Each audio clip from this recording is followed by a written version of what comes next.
Hello peeps and hello peppers. I hope you will be able to see this. I wanted to premiere my other Desmostillion cup on YouTube too, but I think like here you would see the merman better, and I think also this hat. It's not finished yet. It needs more like blue coral structures on the from like on this purple side. I think like from my view it's on the right, but you might see it on the left.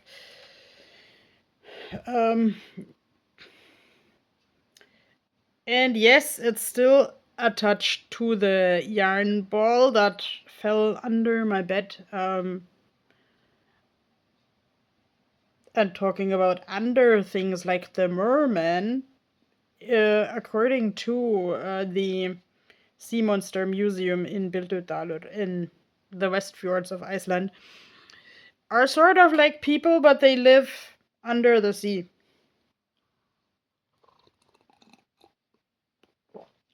Under the sea, they don't have a fishtail.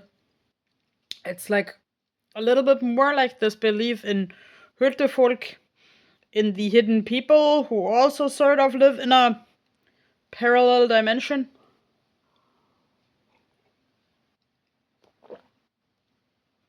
And surprise, surprise, today I'm not drinking tea, I'm not drinking coffee, but I'm drinking like a really bright pink liquid that is full of minerals.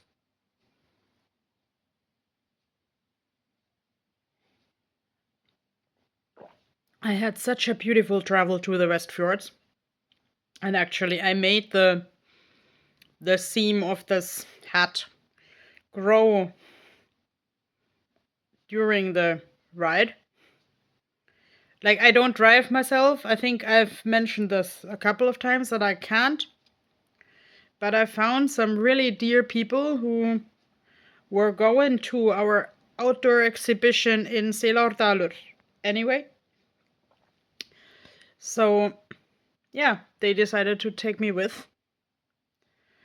And I was so happy because, like, when you're sitting in the car forever, this is also like a chance to get to know people better.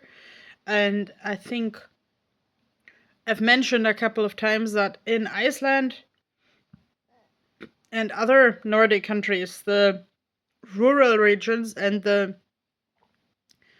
metropolitan regions sort of don't like each other because they don't understand what the respective other needs.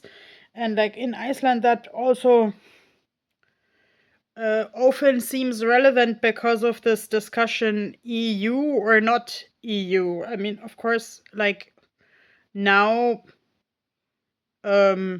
this discussion is back on the table because like the international security has changed, and the Icelandic krona is very, very prone to inflation. But let's say I have followed some matters in Iceland for more than 20 years. So back in the day, I mainly saw sort of like a division, like the city people always wanted to join the EU, while the farmers in the countryside didn't, because they didn't want to adhere to any rules how long their carrots can be. Of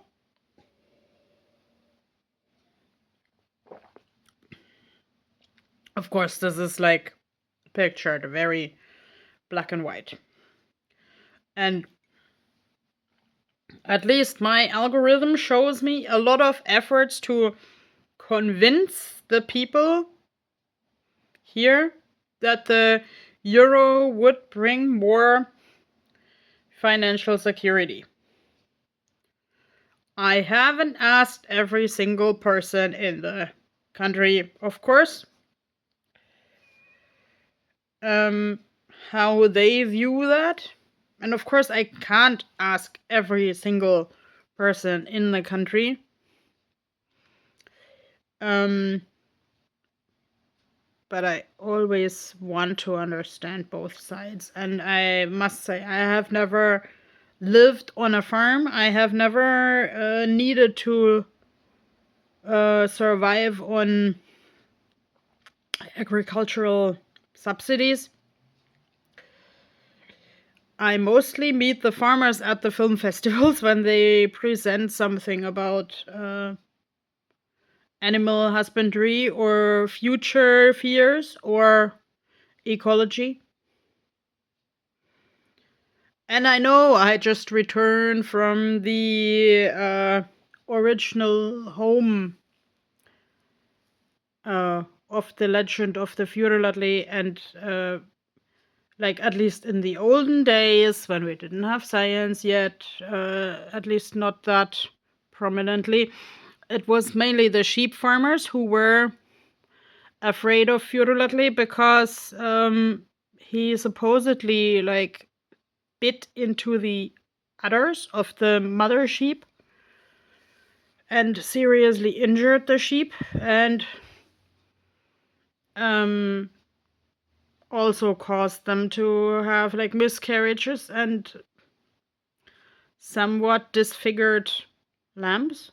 Like right now, it's my understanding that it's lamb season.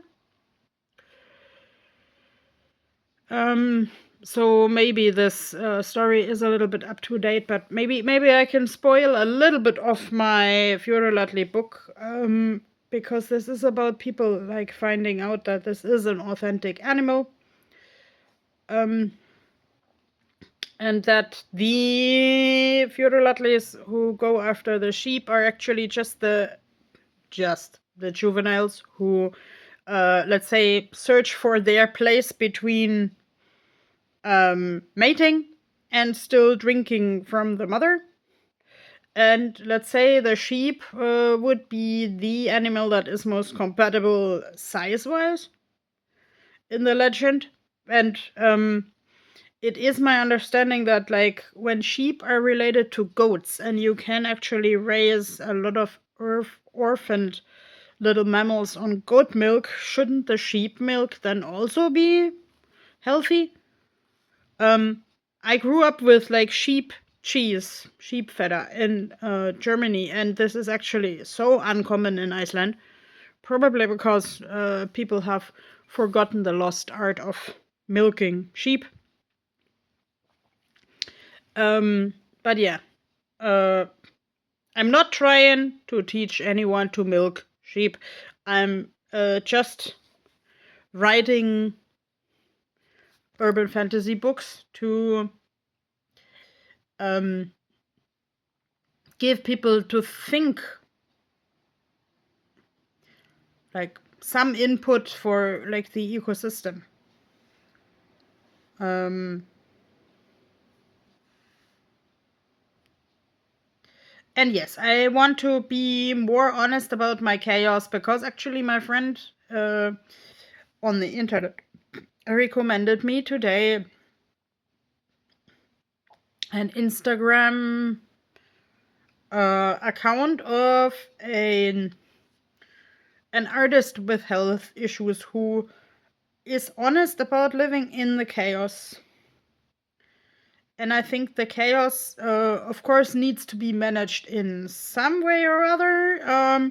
Like, I think I literally just spent an hour searching for my candy that I had actually can't have misplaced it very far away. But I didn't find it. But I found other things, and I found a new kind of project. Like, I found one blank journal, and I'm trying to, like, this is not just another day list. This is a list of things where I say I want to do this for 5 minutes per day for a week, just to see how this feels and how far do I get with 5 minutes. Because a lot of people say 5 minutes are so little, but actually, if I really I won't say focus because focus doesn't really work with my ADHD, but like listen to my guts and try to feel myself while I'm doing these like 5 different readings, for instance, for 5 minutes. Okay, and this YouTube video is already 10 minutes long, so sometimes it will probably go over 5 minutes, but we have to begin somewhere.